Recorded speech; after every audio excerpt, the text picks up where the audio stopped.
Okay, my name is Tatiana Shorokova. I'm from movie website Kinopoisk, and I saw you in Cannes last year with Wall Street Zoo, and I thought, okay, so here he plays with Michael Douglas. It must be easier than shooting a movie with Decepticons and all Much. Oh yeah. Or is it really easier? This is way harder than anything else I've ever done. Why is that? Because, you know, acting is listening, right? That's the easy. It's so, and if nobody's there, there's nothing to listen to. So you're listening to yourself, and it becomes very internal. You know, when it's me and Michael Douglas, let's say, you know, I'm not feeling a certain moment, his performance will inform my performance, and so on and so forth. And you have sort of a dance. He becomes your dance partner. When there's nothing there, you're dancing by yourself. You know, it's not easy to ballroom dance by yourself. You're absolutely right. Yeah, so it's the same thing here. Yeah, so can you compare Oliver Stone and Michael Bay? No, they're incomparable. Absolutely. I think that, you know, they're both captains. They're both helmers. They're both leaders.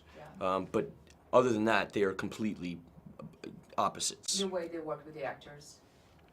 No, I think the way that they work with the actors is similar.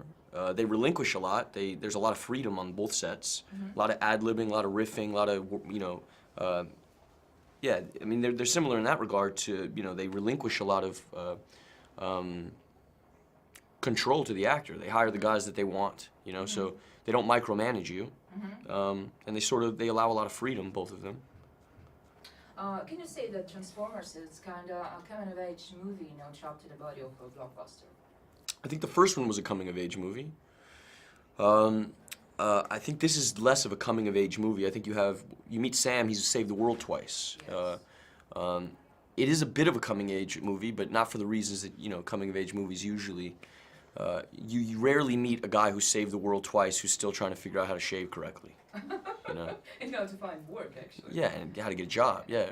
Yeah, and I wanted to ask you, you know, the part of this movie was shot in 3D. Yeah. So how was it? The whole movie was shot in 3D. The whole movie? The entire film. I read that there's some kind of 30% or... No, there's 60% all of it was shot on 3D cameras. Mike also has a small little ARRI. Because you know, 3D cameras are this big, and sometimes you're in a car, you know, and there's no room. All you have is this.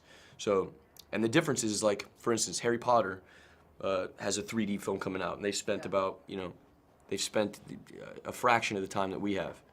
There's never been this amount of time spent on the conversions from 2D to 3D. So it's not like Clash of the Titans 3D, you know, which was like converted in zero time at all, which is what's hurting 3D.